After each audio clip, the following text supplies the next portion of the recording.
the pack of others at the doors of the Académie des Inscriptions et Belles-Lettres, if we should not succeed, a very probable thing, by the by, in gaining admission to the Académie Française with our own proper pack.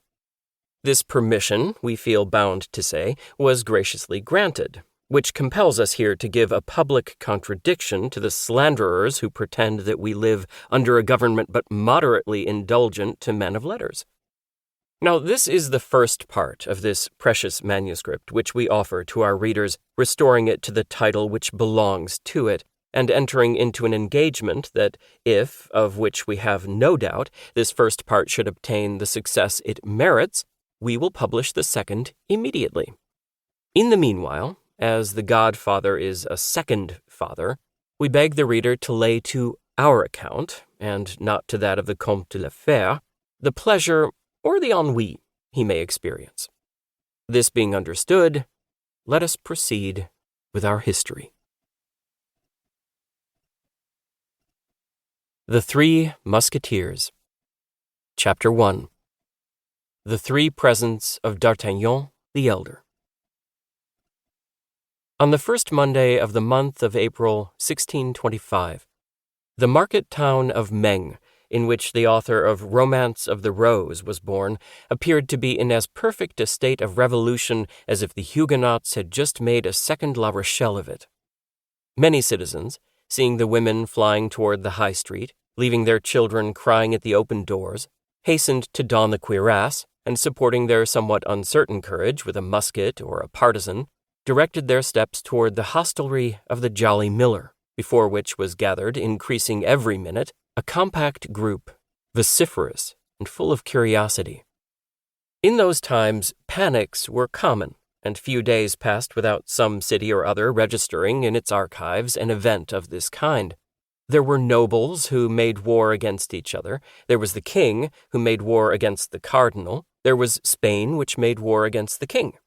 Then, in addition to these concealed or public, secret or open wars, there were robbers, mendicants, Huguenots, wolves, and scoundrels who made war upon everybody.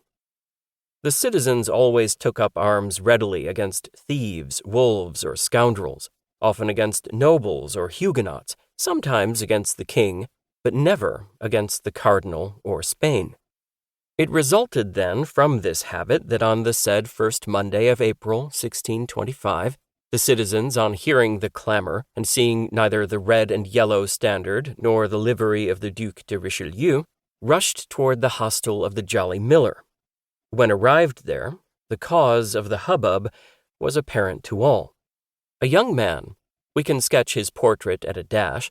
Imagine to yourself a Don Quixote of 18, a Don Quixote without his corselet, without his coat of mail, without his cuisse, a Don Quixote clothed in a woolen doublet, the blue color of which had faded into a nameless shade between lees of wine and a heavenly azure, face long and brown, high cheekbones, a sign of sagacity, the maxillary muscles enormously developed, an infallible sign by which a Gascon may always be detected, even without his cap, and our young man wore a cap set off with a sort of feather. The eye open and intelligent, the nose hooked but finely chiseled.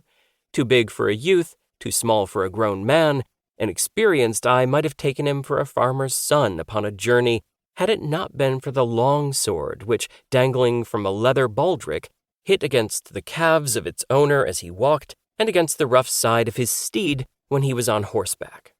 For our young man had a steed which was the observed of all observers.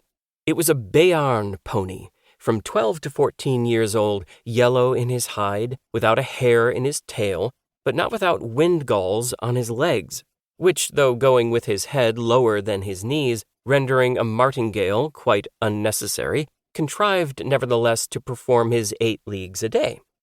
Unfortunately, the qualities of this horse were so well concealed under his strange-colored hide and his unaccountable gait that at a time when everybody was a connoisseur of horseflesh, the appearance of the aforesaid pony at Meung, which place he had entered about a quarter of an hour before by the gate of Beaugency, produced an unfavorable feeling which extended to his rider. And this feeling had been more painfully perceived by